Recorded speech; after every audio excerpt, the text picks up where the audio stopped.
Hi, let's get started, please. A couple of reminders for you. Homework 3 is due on Wednesday, so you got a couple more days left on that one. I have to admit I've been a little surprised at how not busy office hours have been this week. Hopefully that means everybody's done. I hope that's true. If it is, then awesome. If it's not, then we still have office hours tomorrow and Wednesday, so come on in, have a chat with us, let us know what you need help with, let us know how we can get you sorted out on homework assignment number 3. Homework assignment number 4 is going to be out on Wednesday, so we'll talk about that in class as we usually do. And also exam grading is going along exactly as I hoped it would. I'm not done yet, but I wasn't expecting to be done by now. I was hoping to be done by Wednesday, so I am still on track to have those exams graded and returned to you by class on Wednesday. So I think that's about it for now. Are there any questions on homework 3 or anything that's coming up on the schedule before we hop into today's stuff? Any questions at all? Okay. If there aren't any questions, we'll go ahead and hop into today's material. We're going to pick up from where we left off on Wednesday of last week. In fact, let's start with a little review. Last week, I introduced the concept of transactions. So why do we need transactions? Why do they even exist? What would be the alternative if we didn't have transactions? What would happen instead? Yeah? You just do the work that you put in transaction on its own, like individual commands, and if the server crashed halfway through, where there's some error, then you just have those changes like halfway done. Yeah. So it allows us to logically group things together, right? Logically group together our operations so that they're executed as a particular unit. And so that actually kind of addresses the next question that you see on this little mini review, right? What does a transaction contain? There's two answers that I would accept for this operation, right? You could tell me that it contains SQL queries, SQL statements. I would accept that answer, but at a more general level, how do we view transactions? At a more theoretical level, how do we view our transactions? What do they contain? Not just SQL queries, but how do we view the contents of transactions towards the end of class yesterday? We're trying to put together schedules, which you can see is also on our list. What were we looking for? Yeah. Read and write operations. That's how we view transactions from a theoretical perspective, right? As a series of read and write operations. Those take the physical form of SQL queries, but really we're interested in the reads and writes. And so then the 4 properties of a transaction, somebody actually already alluded to one of them, or maybe even 2 of them a second ago. There were 4 properties, though. I call them asset properties. Can somebody give me one of those 4? Yeah. Atomicity. So what is that referring to? What does it mean when we say a transaction's atomic?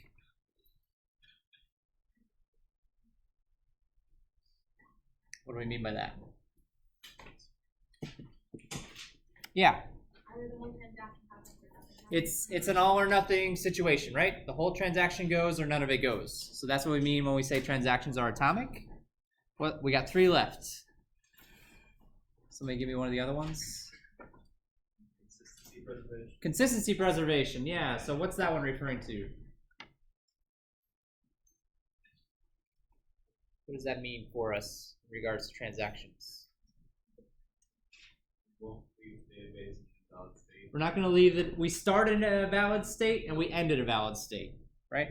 In between, we might be in some kind of weird, pseudo-valid state, right? But at the beginning of a transaction, at the end of a transaction, we are in a valid state. All right, we got 2 left. Who can give me one of the remaining ones? 2 left.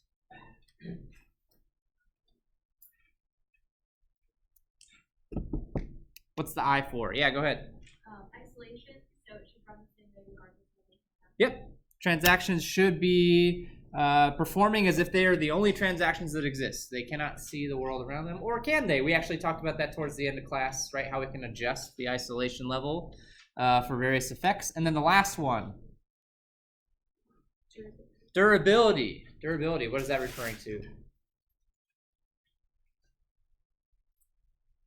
We definitely spent some time talking about this on Wednesday. When we say transactions are durable, what does that mean? Yeah, in the back. They're permanent. So what do we use to make sure that those changes are permanent? Commits and log files. Yeah, it's the log files that really enforce durability there. Good. All right, cool. So that was what we talked about for the first part of class, and then we moved into this idea of creating schedules. So if I have a lot of transactions coming in, you know, it's on the database to decide how to schedule those transactions in a meaningful way that's not going to create any problems for us. So what is a schedule? A schedule is just an ordering of operations in a transaction, but there's actually certain types of schedules that we're particularly concerned with. This is going to be a major topic for today as well. In particular, we're interested in what conflicts a schedule might contain. So what's an example of a conflict? Or what are the types of conflicts? Or what is a conflict? Anybody have any thoughts on that one? What kinds of conflicts are we worried about? Yeah. A read-write conflict or a write-write conflict, right? So anytime a transaction is writing a piece of data, there's a potential conflict there. We can reason about why that is, because anybody who's going to read or write to that piece of data in the future needs to see the updated piece of data. Or do they, right? That's actually kind of the question that we danced around last week. Remember, conflicts, despite their name, are not necessarily bad. In fact, they're unavoidable. We are going to have conflicts. That is just a fact. Conflicts are going to exist. And so we have this concept of a serializable schedule. What does it mean when I say a schedule is serializable? What does that actually mean?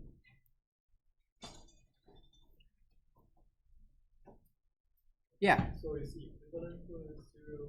It's equivalent to a serial schedule. It's a non-serial schedule that's equivalent to a serial schedule. What do we mean by equivalent to a serial schedule? When I say they're equivalent, yeah. It would impact the database in the same way as its serial counterpart. As its serial counterpart? I mean, you're correct, but there's a certain thing I'm looking for. Yeah. The same outcome? You're also correct, but yeah. Same errors or same failures? Same failures. They're not failures. It's that word right there. Conflicts. They're conflict equivalent. They're conflict equivalent. You are all saying the right things, but the term is they're conflict equivalent, right? They have the same conflicts, the same types of conflicts that a serial schedule might have. So we are embracing the fact that conflicts are going to happen and realizing that, okay, if they're going to happen, then the best that I could do is come up with a non-serial schedule that's going to have the same conflicts that a serial schedule might have. This is important because this is actually the basis of what we're going to be talking about a lot today. You remember towards the end of class last week, we spent time going through the algorithm to determine whether a schedule was serializable or not, where we made the precedence graph, right? What was the problem with that approach? We mentioned there was a problem with trying to do things that way. Making precedence graphs isn't too tricky, right? Or is it? It wasn't too tricky on Wednesday. You all seemed to grasp it pretty well. But there is a problem with doing it. So the examples on Wednesday, yeah, in the back. Yeah, so the examples on Wednesday, we had 2 transactions. That's not so bad, right? 2 transactions, it's a pretty simple graph. There's only 2 nodes. There's only so many combinations. If I have 1,000 transactions, that then becomes a lot more complicated.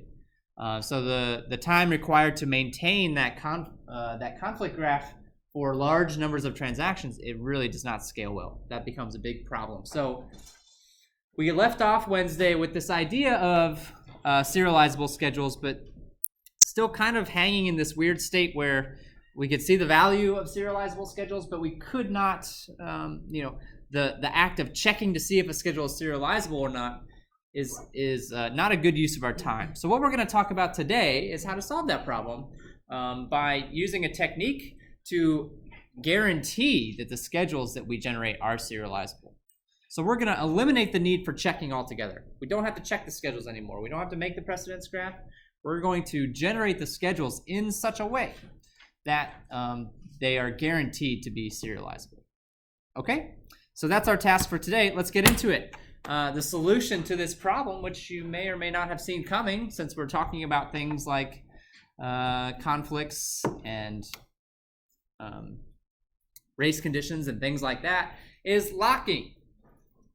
Locking. So we're going to introduce the concept of locking into our schedules.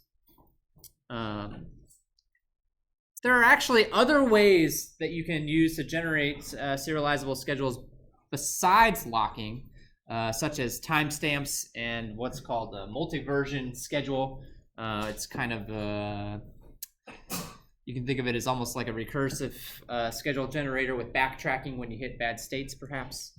We're not going to focus on those because in practice, locking is by far the most common way to generate serializable schedules, and the reason for that is because it's darn simple. It is not complicated. Okay? So if you've ever taken any kind of a parallel class, you're probably already familiar with the concept of locking, but let's talk about the basic form of locking, which is a binary lock. There's two states. The data is either locked, meaning other things are kept out, or it's unlocked, meaning that somebody can come and use that piece of information if they want to. So if something is locked, all other operations are unable to access that piece of data at any given point in time. If it's unlocked, it's available, I can acquire the lock, and then I have sole access to that piece of information. So it enforces this concept called mutual exclusion, right? Very common term that you see when talking about parallel data access. It's a very simple concept. We maintain a table of locks. We maintain a queue of transactions that are waiting on certain locks, because if I need a piece of data and somebody else has it locked down, what other option do I have except to wait in line until they're finished and I can acquire that lock? We have to obey certain rules. So before I do any kind of operation on a piece of data, I have to acquire that lock first. I cannot read or write a piece of data without acquiring that lock first. And once I am finished with that piece of data, I have to then release that lock so that other transactions can then acquire the lock and do what they need to do with that piece of data, right? In practice, implementing locks like this works fine, but it's much, much, much too restrictive for our purposes. There's one particular situation where locking in this form using the simple binary locks is far too restrictive. Does anybody know what situation that sounds like? Consider we're using these locks for two purposes, right? We're using them to perform writes, and we're using them to perform reads. Under which situation is this scheme far too restrictive? For writes or for reads? Anybody have any ideas? Yeah. Reads. Why? We're not changing the data, right? Or in other words, another way of thinking about it is, I'm locking down a piece of data in order to read it. But wouldn't it be okay if other people also read that piece of data while I was reading it? Like, is that a problem? It's really not. It's really not a problem for other transactions to read the same piece of data as me at the same time. If there are writes involved, then I think we could all see where the problems would lie. But for just reading, it's not necessary to be so restrictive. And so in practice with databases in particular, a binary lock's not good enough. A simple on-off lock is not sufficient. We want locks that are going to work well with this idea of conflicts. And we just talked about what the different conflicts types are, right? We have read-write conflicts and write-write conflicts. And in order for our locks to be able to model the types of conflicts that we expect to see, it makes sense to have two kinds of locks. Locks for reading and locks for writing. And so that is the accepted standard. We don't call them read locks and write locks. Actually, we do call them read locks and write locks, but the more formal traditional name, I suppose, is a shared lock for reading and an exclusive lock for writing. So if I need to read a piece of data, I'm going to acquire a shared lock. Shared being quite literal in this case, because if anybody else wants to read that piece of data, they can also acquire that lock, and now that lock is shared across those two transactions. Right? It's not just one transaction that has that lock. It's multiple transactions, perhaps. Correct? For exclusive locks, it literally means exclusive. If I acquire the lock, I'm the only one that has that lock. Somebody else wants it. Too bad. Can't do it. Not possible. How can we track these? They're now we have two different types of locks, and actually I would argue that we can't track them in the same way. How do I know that a piece of data is available to me, right? For write locks, it's still pretty simple. There's only one of them. It's an exclusive lock. But for read locks, it becomes a little bit trickier, right? Now there can be multiple locks.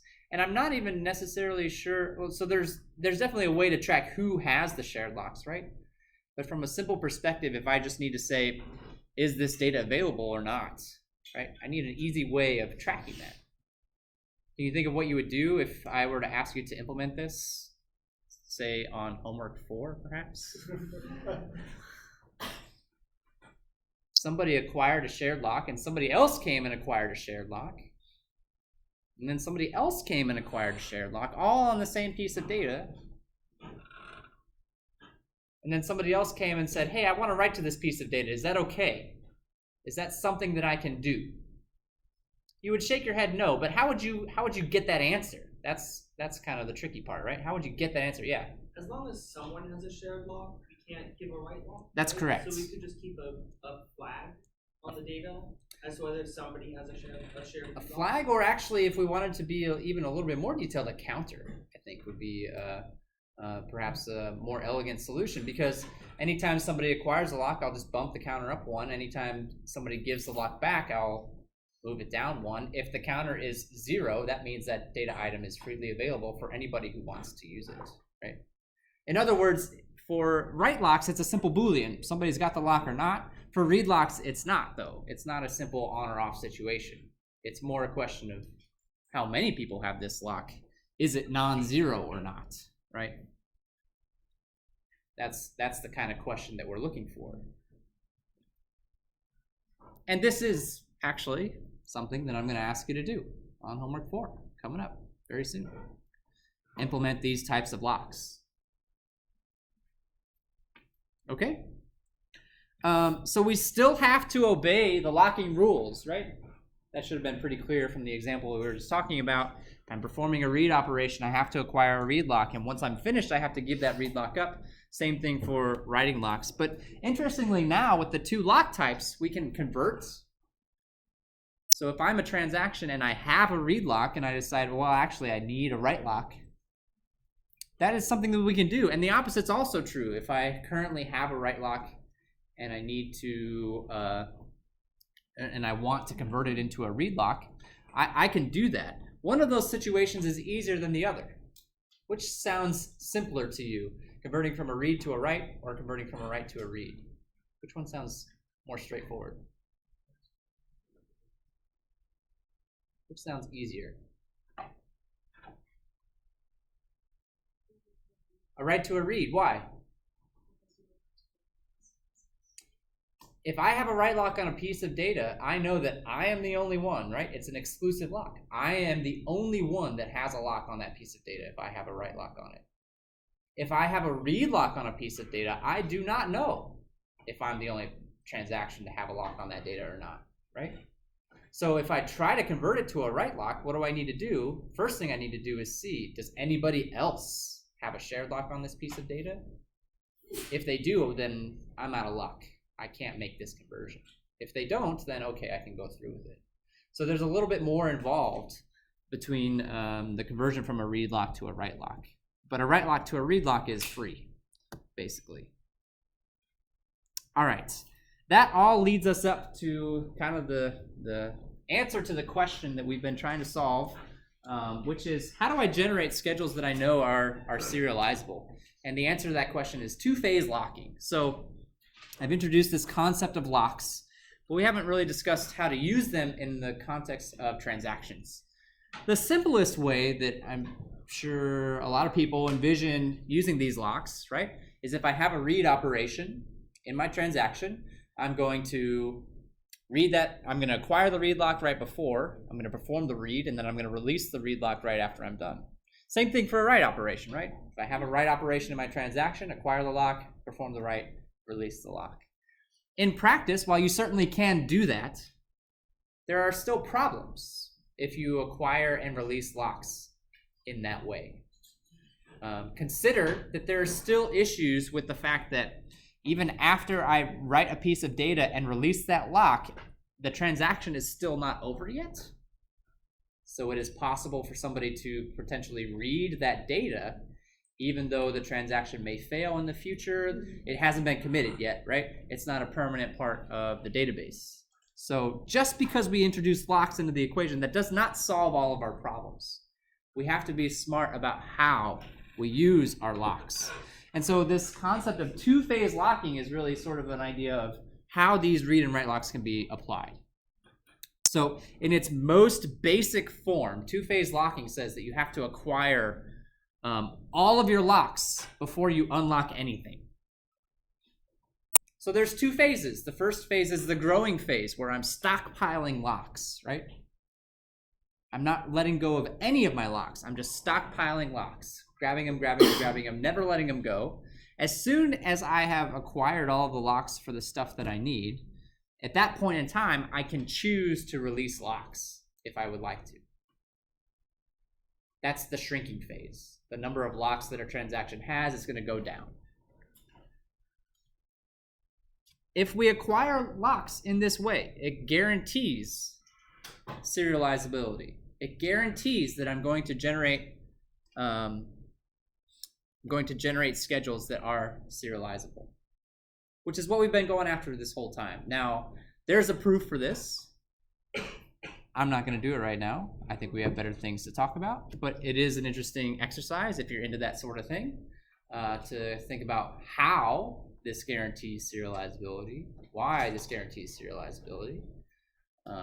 I'm not going to spend the time doing that at this particular moment, but let's take a look at some examples of two-phase locking and some of the variations on this theme that we can see as well. So here's an example of two transactions. On the left here, you see that these transactions are written in a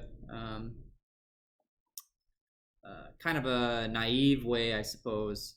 Or actually, let's see. Sorry, the transactions on the left here are written in a way such that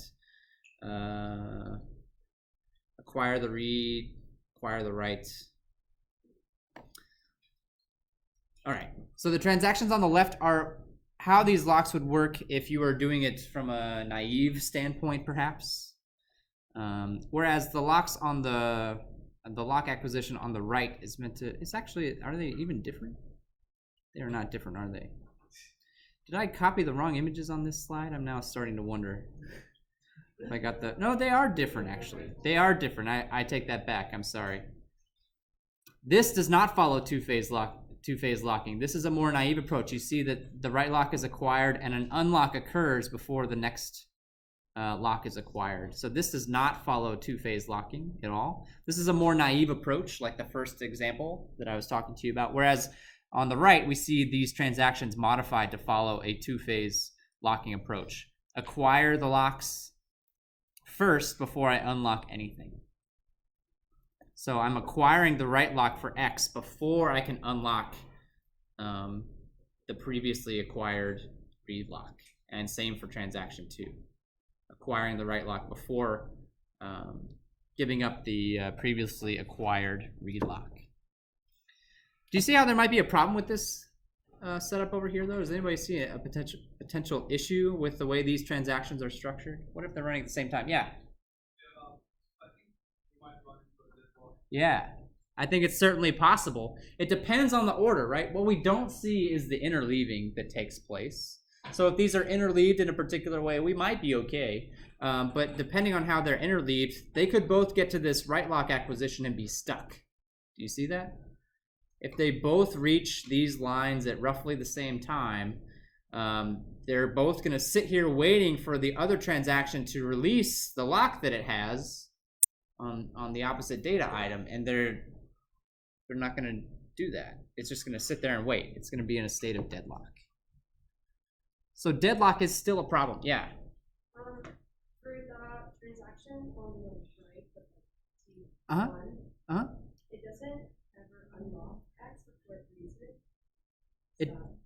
It does unlock X after it reads it. So the pattern is acquire lock, perform operation, and then unlock. So it acquires the right lock for X, reads data item X, writes data item X, and then unlocks it. Or actually, maybe this is, or maybe I misunderstood your question. A write lock is enough to be able to read a piece of data as well. If I have permission to write to a piece of data, I also have permission to read to that piece of data. I don't know if that is a better answer to your question, perhaps. Another way of thinking about it is that write locks are more powerful than read locks are, and are treated accordingly because you can only ever have one of them out at a given point in time. So this does follow two-phase locking, but we still have some potential problems that we need to pay attention to. To make things even more interesting, right? There are different types of two-phase locking. So what I've been talking about up until this point is what we call basic two-phase locking. So anything that meets the criteria of acquiring locks before any locks are released, that is basic two-phase locking. There are other forms of two-phase locking, though, such as conservative two-phase locking. Conservative two-phase locking says that I'm going to acquire all of the locks that I need before I'm even going to start the transaction. I'm not going to do any of the operations in the transaction until I have already acquired all of the locks that I need ahead of time. So it's very conservative. Basically, in that what conservative two-phase locking is trying to avoid is having to roll back a transaction due to some kind of locking failure, right? If I can't acquire the locks, then I'm not going to bother doing the transaction. The last type of two-phase locking that we're going to talk about, there are actually other flavors out there, but the last type that we're going to talk about, and perhaps the most important, is strict two-phase locking. Strict two-phase locking says that I'm not going to release any write locks until the very end of the transaction. This prevents the situation of somebody reading modified data before it gets fully committed, before that data gets fully committed. So reading uncommitted writes is a problem. We actually talked about that last week on Wednesday. By using a strict two-phase locking technique, it says, I'm going to acquire all the locks up front, but I'm not going to let go of any write locks until the very end of the transaction. I might let go of my read locks. Those are okay. I can let those go earlier on if I want to, but I'm not going to let go of any write locks until I've hit the end of the transaction. This actually leads to what we would call strict schedules, which is a subset of serializable schedules. Yes? Can you just redefine basic? Basic is any two-phase locking technique that follows the very basic growing and shrinking phase, acquiring all locks before releasing any locks. So actually, if you want to be technical about it, strict two-phase locking, meets that criteria. Yeah. In fact, I think it's useful thinking about these things in terms of sets, right? We started doing this on Wednesday as well. So if we think of for a group of transactions, right? All possible transactions, right? There's going to be, all possible schedules that could be generated from those transactions, right? The serializable schedule, so the serializable schedule is going to be some subset of that, correct? Serializable schedule will be some subset of that.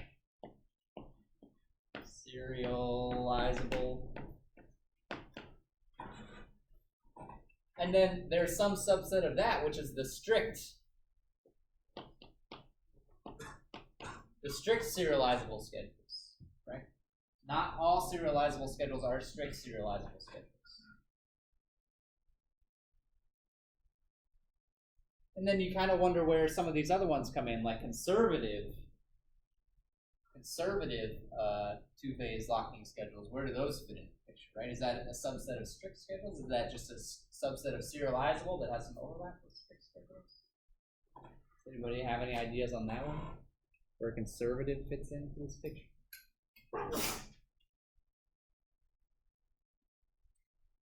I don't think conservative schedules actually guarantee strictness, right? They're more concerned with avoiding deadlock than the strictness of the schedules. So it's probably some larger subset, right? Probably some larger subset. This is important to understand, though. One of the downsides of strict serializable schedules is that I'm leaving some room on the table, right? By generating these strict serializable schedules, it's possible that there's some other serializable schedule that would give me the desired result and could potentially be better than the strict schedule that I'm using. I am giving that up for the sake of guaranteeing that I don't have any transactions that will read uncommitted data. That's the price we pay. Yeah. So I guess in like the very center would just be doing everything like one at a time, right? So like a serial schedule, where would that fit into play, right? Is that kind of what you're asking? Yeah. Like a serial schedule? That would be a very small set, right? Very small set. Serial schedules are strict by definition because they finish everything before the next transaction even starts, right? So the smallest set would be the serial schedules. Yeah. And that's actually what we're trying to avoid, right? So as the set grows smaller and smaller and smaller, that limits what? What are we giving up? Or every time we grab a different subset, what are we sacrificing? Concurrency, performance. We're sacrificing performance. So we want to try to use the biggest set that we can, but still maintain correctness. That's the trade-off that we're working with here. Strict schedules is where the database community has landed on for good correctness and the best performance that we can try to get. If all we were concerned about was correctness, we could just do serial schedules all day long, but we care about performance too. If all we cared about was performance, I could just slap any random schedule together, right? And try it and hope that it works, fingers crossed, right? But we care about correctness as well. So we end up somewhere in the middle, which is a strict two-phase locking schedule. Any other questions? Great questions. Any other questions? So yeah, I was just talking about this. These concepts cannot generate all possible serializable schedules, so we might leave something on the table. It does reduce concurrency. So by hanging on to those write locks, right? The longer a transaction holds on to a lock, the more concurrency is reduced, because some other transaction could have acquired that lock in the meantime and performed some action. So we're reducing concurrency the longer we hold on to our locks. And then we have these other problems that we sort of mentioned a little bit earlier, but we're going to talk about in a little bit more detail now. Deadlock and starvation. So again, if you've ever done any kind of parallel programming, you're probably somewhat familiar with deadlock and starvation. But let's talk about them. Here is actually the exact example we were talking about just a few moments ago with these transactions. Depending on how these operations are interleaved, right? Depending on how they're interleaved, we can end up in a situation of deadlock where each transaction is waiting on each other to let go of a lock. But that's not going to happen because they're waiting. This transaction is waiting on the other one to release the lock, and the same thing in the opposite direction, waiting on the other one to release the lock. So nothing gets released. They both just sit there. They both just sit there and wait forever and ever and ever. This does not necessarily mean that we can't get a good schedule out of these transactions, though, right? If we go back to the original transactions on this slide, you can see that we could get a good transaction we could get a good transaction out of these if we run them serially. Well, that kind of stinks. That's not really what we want for performance sake. But it is possible. It is possible to get there if we run them in serial. There are other things that we can do to address this problem of deadlock. And so what I'm going to do for you now is introduce a few ways that we can address this problem, and then you'll be tasked with implementing one of these things on the next homework assignment. I'm going to ask you to implement one. So let's take a peek. We can try to prevent deadlock from happening. That is one thing that we can try to do. So I'm just not going to let it happen. I'm going to pay very close attention to what transactions I have and what they're doing, and try to prevent deadlock from ever occurring. So there's a few different ways we can do this. One is to use timestamps, where the timestamp is basically telling us the age of the transaction. How long has this transaction been trying to perform its tasks? And so there's a couple different ways we can use timestamps to help us here, right? If I have two transactions, if a transaction appears and it is, it's trying to acquire a lock, right? But another transaction has that lock. If the transaction that's going to wait is younger than the transaction that has the lock, I'm going to kill it. It's going to go away. And by go away, what do I really mean? I mean, it's going to not clog up the queue. It's going to abort and then restart itself sometime in the future.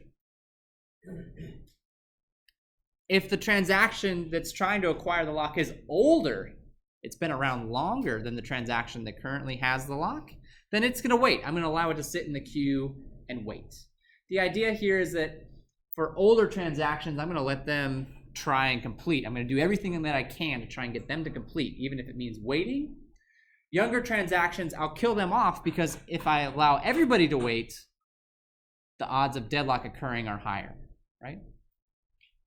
The odds of deadlock occurring are higher the more transactions that I have sitting around and waiting. Or another way that you can do this, called wound wait, is, if a transaction is waiting for a lock and an older transaction comes around and wants that same lock, it's going to kill the younger transaction, get it out of the way. It's going to skip ahead in line, basically, right? It's going to assert seniority, say, I've been around longer. It's more important for me to get finished up because I've been waiting around longer than you have. So I'm going to tell you to abort, move to the back of the line. I'm going to skip you. If you're a younger transaction, you're just going to simply wait and hope that an older transaction doesn't come along and boot you out of the way. That's the best that you got going for you. Both of these situations have problems. They succeed in what they set out to do, which is to prevent deadlock from occurring. Again, there's a proof that you could do here that I'm not going to, but if you accept my premise that these prevent deadlock, there's still a problem with these implementations, especially from a performance perspective. Think about what that would be. These algorithms are kind of blind. They're going to kill transactions when it may not actually be necessary to do so. In other words, we're not trying very hard to determine whether it's actually necessary to kill a transaction. We're just looking at the timestamps, doing a comparison, saying, whoop, I'm older than you are, get out of my way. When actually, maybe they both could have waited, and maybe they both would have succeeded. So there's a certain degree of unnecessary abortions that are happening here, abortions of transactions that are happening here in order for this process to work. That's the price that we're paying. Do we eliminate deadlock? Yeah, but we're sacrificing some performance because we're being too indiscriminate about how we're killing these transactions.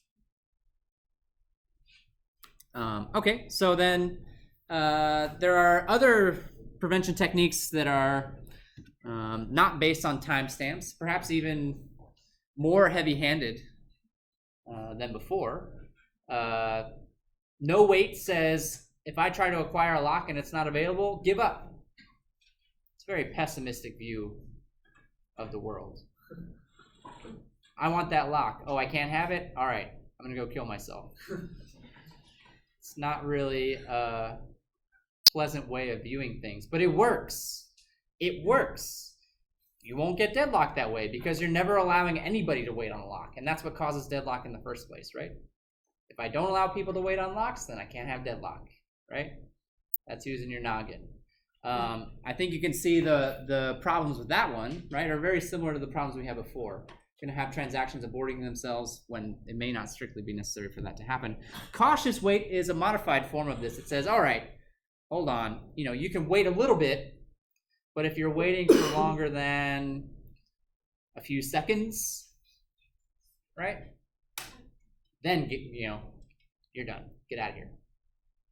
So we're giving you a little bit of time to try and wait, but not a whole bunch. The idea there being that, perhaps the lock will resolve itself quickly, in which case that's a good thing. If the lock resolves itself quickly, then everybody's happy. We can pass the locks along and everything will be okay. If it looks like the lock's not going to resolve itself quickly, the odds of deadlock, remember, the odds of deadlock go up the longer somebody has a lock, right? So if I'm sitting there waiting a long time, it's better for me to just get out of the way. Okay? So deadlock prevention, all the prevention techniques actually suffer from the same problem, which is unnecessary killing of transactions. So let's think about this from a different perspective. Instead of being very heavy-handed with restarting transactions, which I think is actually an important thing to clarify as well. When we abort a transaction, that doesn't mean we're never going to do it, right?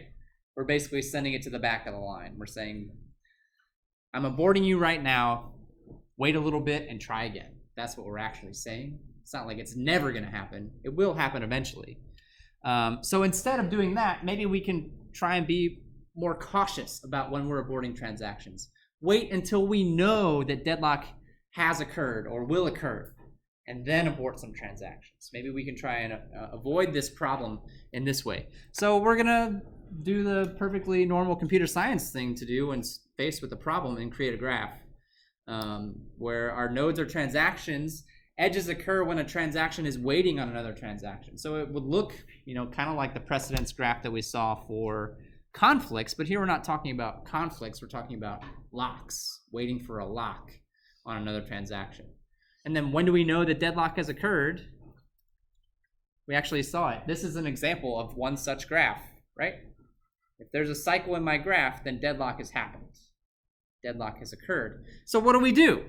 If I see this in my graph, what do I do? How do I resolve the situation? Any ideas?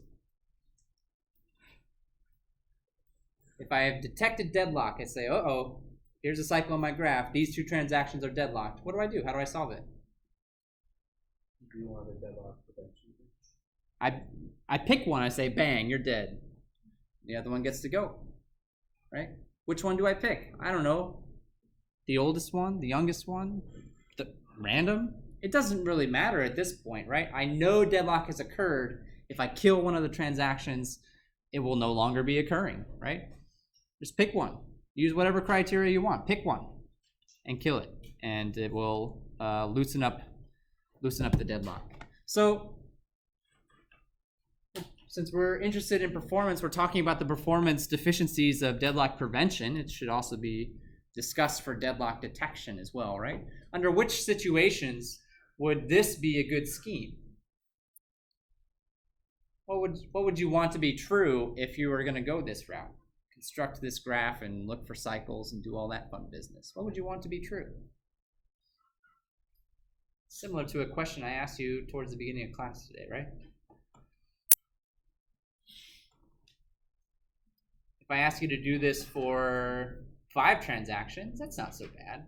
What if I ask you to do this for 1,000? Or it could be even more subtle than that. It's maybe not the number of transactions, but actually the number of locks. So what if I only have a few transactions, but the number of locks being acquired by those transactions is massive, right? There's a massive list of locks being acquired by each of those transactions. That could also be something to take into consideration. So really, when am I going to prefer one over the other? If I have a lot of transactions, if I'm expecting a large volume of transactions and those transactions are using a lot of locks, this is going to be bad. The cost of maintaining that graph is going to be very bad. If I don't have very many transactions or I'm not manipulating that many locks, then I can probably absorb the cost of doing something a bit simpler like deadlock prevention. Okay, so I've given you 1, 2, 3, 4, 5 different ways of approaching deadlock, and on the next lab you're gonna have to pick one and implement it. And actually, that's where the restrictions end on that one. You can pick whichever one you want. Whichever one you want. And I have a feeling I probably already know which one most of you are going to pick, which is fine. It's okay. Right? But that's something to think about between now and Wednesday as we get ready to start on the next lab. Oh, that's a good question that I'm not going to answer right now. It's my little secret. I'm reading all of your minds as we speak. They say, huh? No, I'm just kidding. You're going to pick the simple one. Which one's the simple one?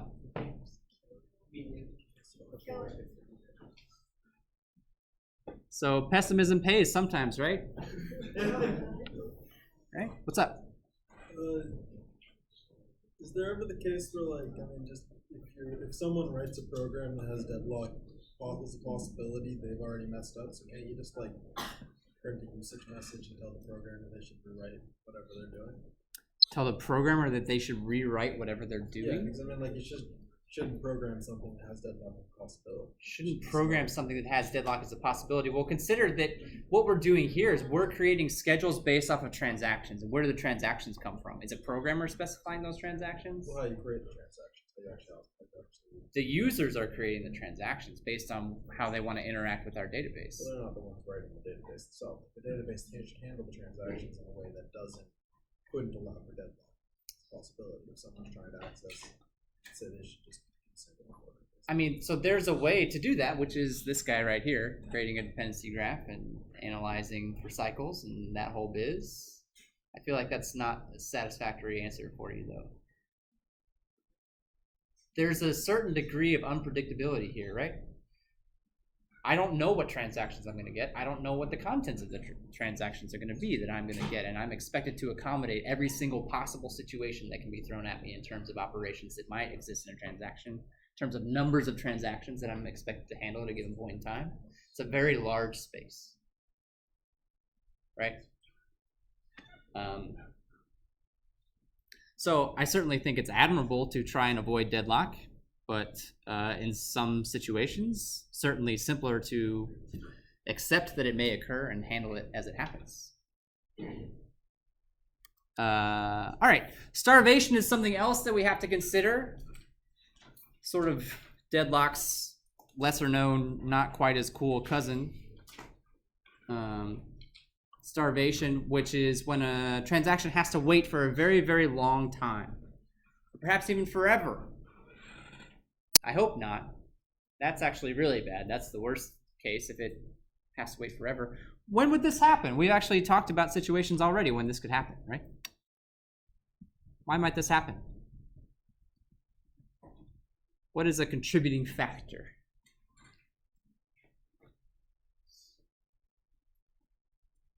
We just talked about schemes a few slides back that say, if this transaction comes along and it can't acquire the lock, get it out of the way, kill it, and restart it. Are we ever guaranteed that that lock will be available? Is there ever a way that we can say 100% certain that lock's going to be available for that transaction? No. It's possible that it comes back again and the lock is still taken. It's possible that every time that it comes back, right? We don't expect that to happen, but it's a possibility that exists, right? That every time it comes back to acquire that lock, it still is not available. So anytime we're doing techniques that involve aborting transactions, starvation becomes a possibility. If I'm ever aborting transactions, starvation becomes a possibility. Now, there are some things that are more likely to cause starvation than others. Basically, the more reckless I am with aborting transactions, if my threshold for aborting transactions is low, the odds of starvation are higher. If I'm more discriminate about how I'm aborting my transactions, I have more strict criteria as to when that's going to happen, the odds of starvation are not zero, but still lower. Yes? Yeah, and so that's actually one of the solutions. It's called time scaling priority, or a number of times would be a similar idea, right?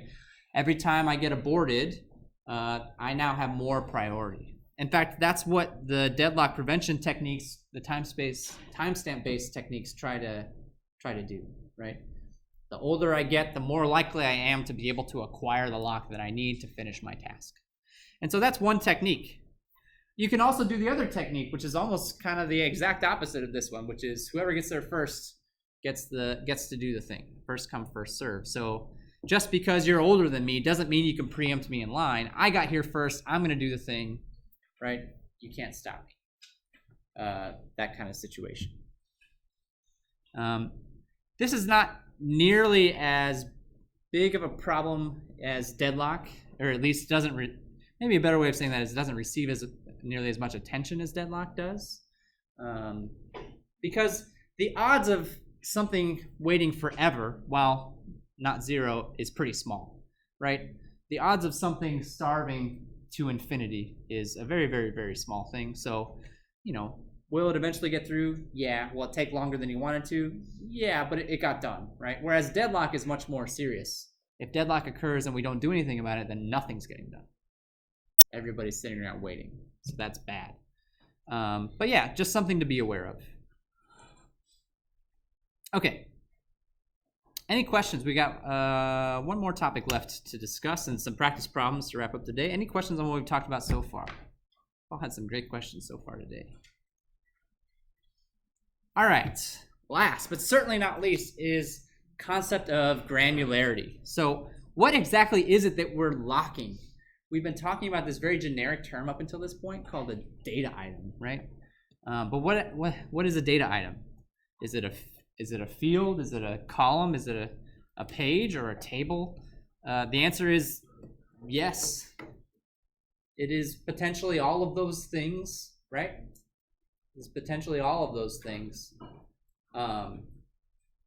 Consider that when I have a query that's performing a read or a write, I can tell from looking at that query how much data it's going to affect, right? I can tell from looking at that query how much data it's going to affect.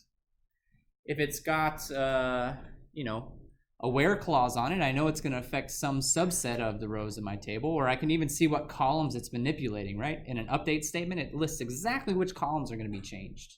So I can even see what cells it's going to hit, right?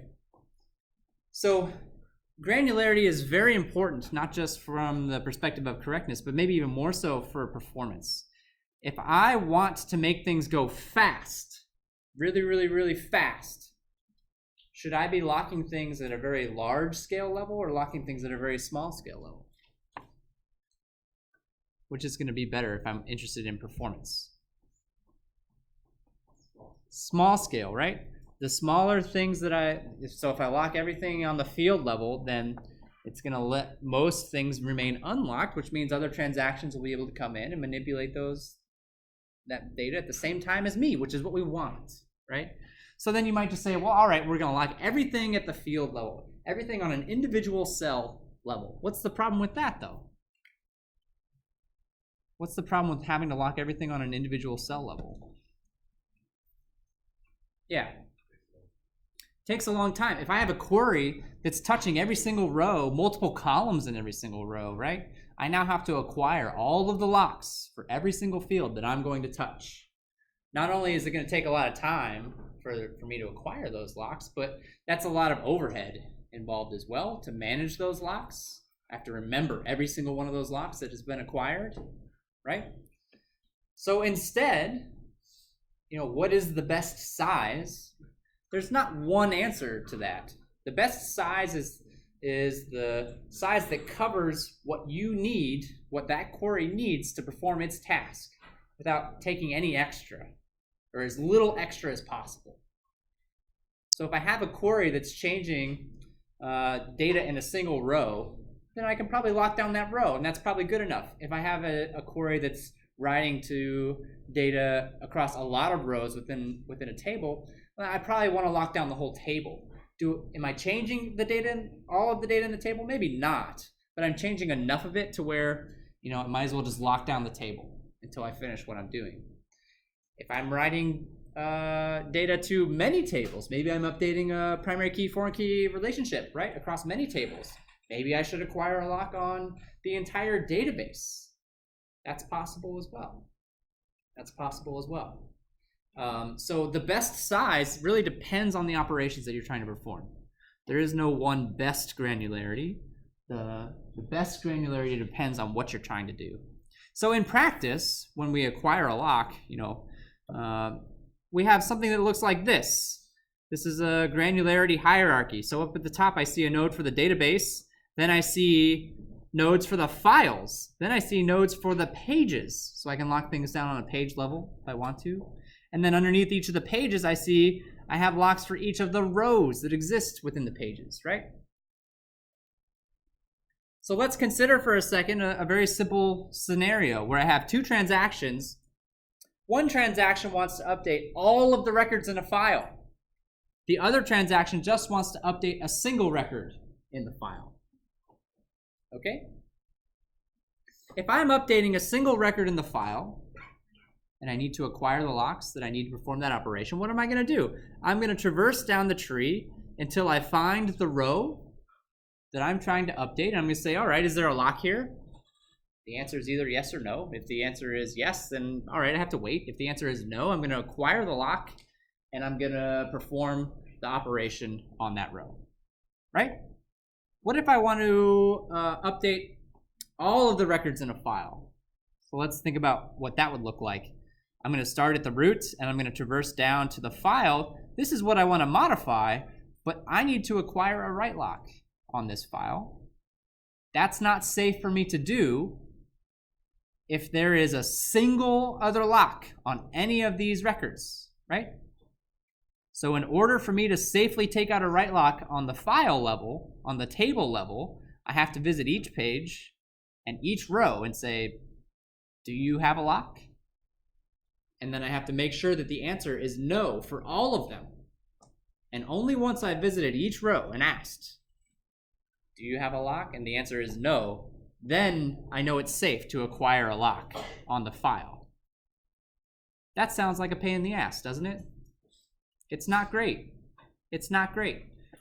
We need a better way. We need a better way. Thankfully, there is a better way. Earlier, we introduced the concept of multiple locks, locks for reading and locks for writing. Now that we have this idea of granularity, I think it's actually important to introduce some more locks called intention locks. Intention locks are exactly what they sound like. I'm going to mark the tree with my intention to grab a specific kind of lock further down the tree. So if I want to acquire a write lock on a single row, I'm going to start at the root, and I'm going to say, all right, I have the intention of getting a write lock later down. I have the intention of getting a write lock later down. I'm going to get a write lock, and then eventually I make it to the row, and I say, all right, can I acquire this? And the row says, sure, yeah, here you go. So I have the write lock. And those intention locks then are little signals to any other transaction that comes along that, hey, somebody beneath me has or is trying to get a write lock, correct? So then if I am trying to make changes on a file level, what do I need to do? I just need to look and see, has anybody placed an intention lock on this node? Is anybody doing anything further down the tree?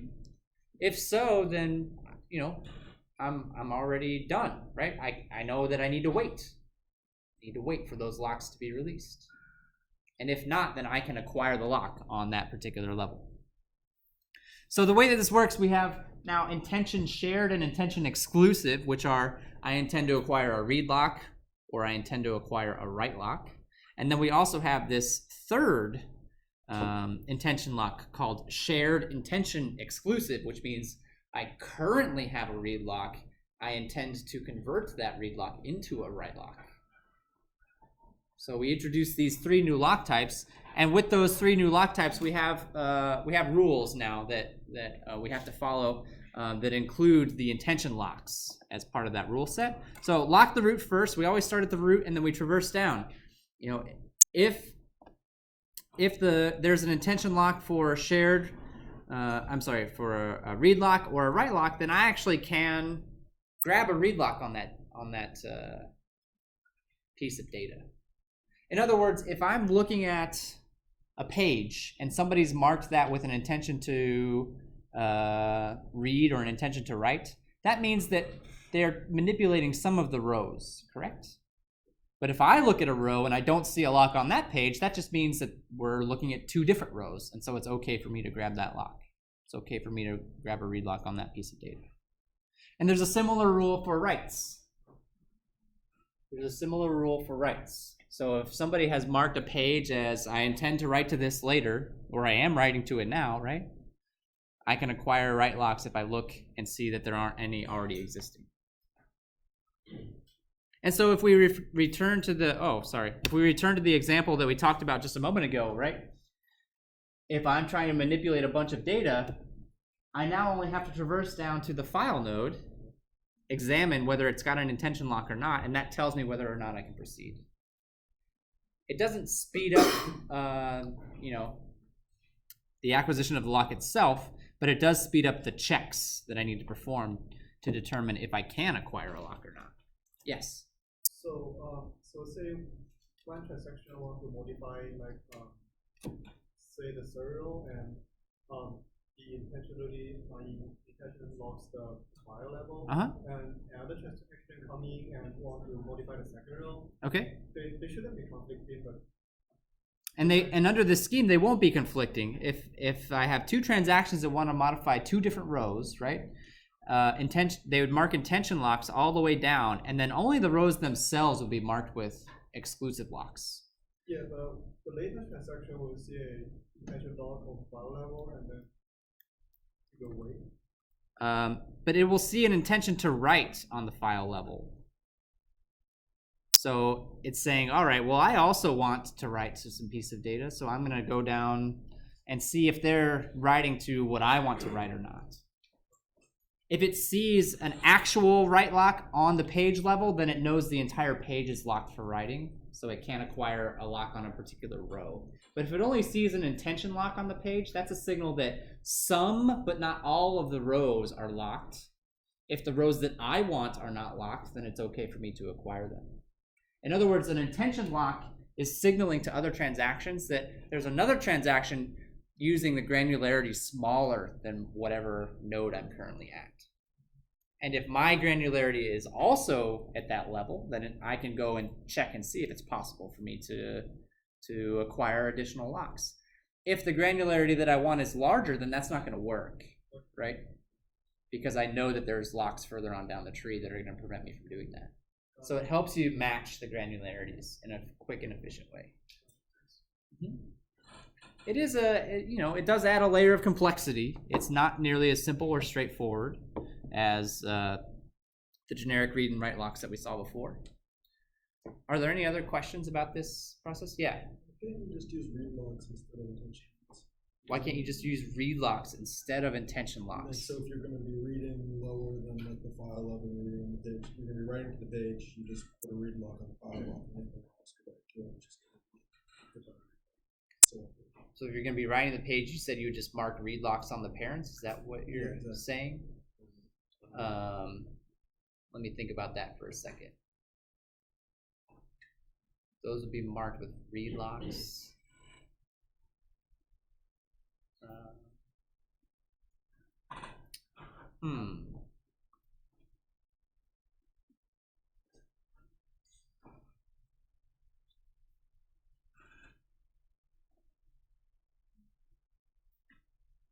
Well, so I think the reason behind it might be that, well, let me think about this for a second. You can have multiple shared locks for a particular value, right? But you can't have multiple write locks for a particular value. So by marking it as shared, actually, I don't see how that defeats that rule, though. Let me think.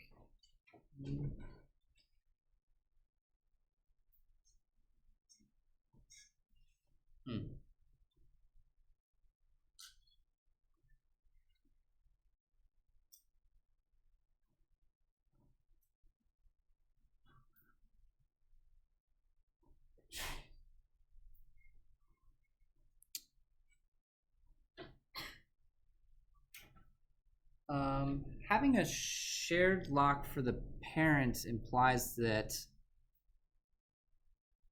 other transactions could come and acquire shared locks on that as well, but there are potentially write locks below, so acquiring a shared lock on that wouldn't be possible. It'd be in conflict. I can't have a read lock and a write lock exist for two different data items across two different transactions.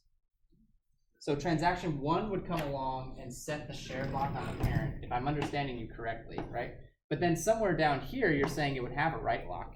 Transaction 2 comes along and wants to read the page or whatever, but actually that's not safe for it to do because there's a write lock down here. And these two, I can't have transaction 2 with the shared lock when transaction 1 has a write lock further down the tree. That's not possible. That's not allowed. I can't have those two kinds of locks existing. Yeah. It doesn't bother me if the same transaction holds a shared lock and a write lock. That doesn't bother me. But one transaction holding a shared lock on this node and one transaction holding a write lock on a different level, that bothers me. Yeah. So the intention to write is important here. All right. Great questions. Any other questions before we do some exercise? We have, what do we have, like 10 minutes left? Yeah, we have a little more than 10 minutes left. Any other questions before we do some exercises? All right. I don't know that we'll have time to get to both exercises, but I suppose whatever we don't get to today, we can always do on Wednesday, perhaps. So we'll just,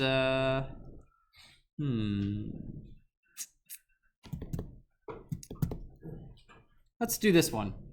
I feel like doing this one. It's actually not directly related to what we were talking about today. It's more related to what we were talking about on Wednesday, but it's still good practice, still good review. You're given this schedule. How many transactions are on this schedule? 3. There's 3 transactions on this schedule, right? You're asked to prove whether it's conflict serializable or not, and then if it is serializable, I want you to determine an equivalent serial schedule and prove that they're equal. If it's not serializable, then I want you to create a serializable schedule and prove that it is serializable. So kind of a beefy problem. I'm going to give you at least 5 or so minutes, and we'll see how far we get with the time that we have. We might have to pick up where we left off a little bit later, but take a few minutes. I'll be around if you have any questions. Let me know how I can help you out. So wouldn't it be faster than, like, I mean, if you did actually want to do this kind of scheme, wouldn't it be faster though, because if you just acquire read when you're going, or shared, I guess here, then you're writing to, like, page 2, and then it's like, page 1. Wouldn't you want a read lock to be able to start reading page 1 to page 3 without writes taking place, it doesn't get in the way, so it would be nicer to just have to have a write lock, to have everyone just grab read locks all the way down to what they're doing. And if you're reading, you just grab a read lock off, down to the finest granularity as you're going. But it allows for a fine-grained write to happen in parallel to a high-scope read, because there wouldn't be any conflict. I mean, you're still running into the acquisition of a lot of read locks in that scenario. Yeah, so you mean you're acquiring a lot of locks, but you can get parallelism instead of being fully. Yeah, and so that's not a trade-off that's easy for me to imagine. I see the trade-off that you're getting at. It's not one that's easy for me to reconcile in my head, which one would necessarily be faster.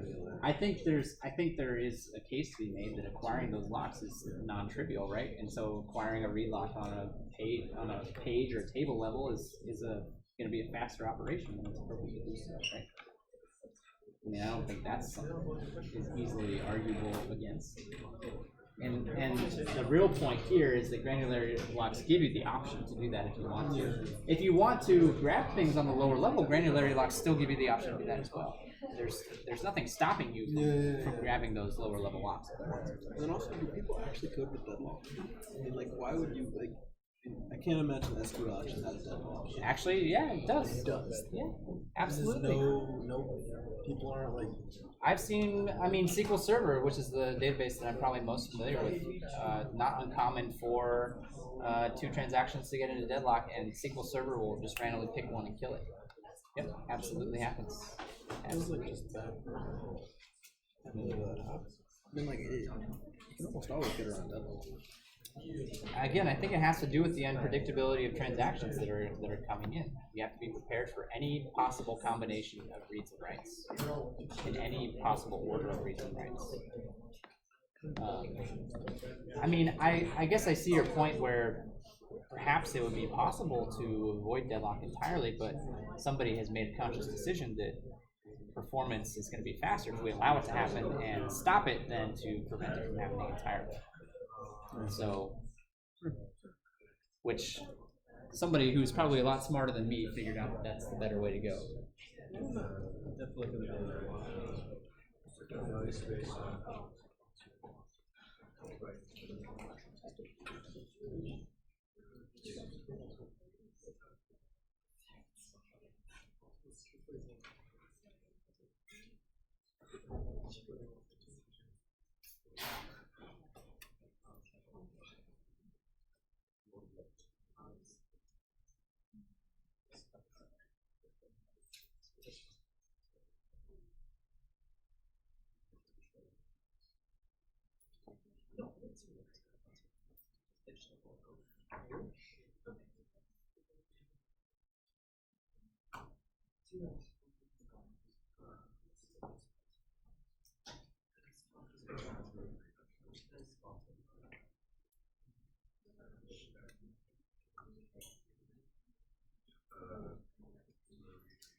All right, everybody, there's only a few minutes left, which is not enough time to do this problem justice, so I'm going to assign it as something to think about between now and Wednesday. We're going to do this first thing Wednesday as a nice little warm-up before we get started in on the specifics of homework 4. So have a great week.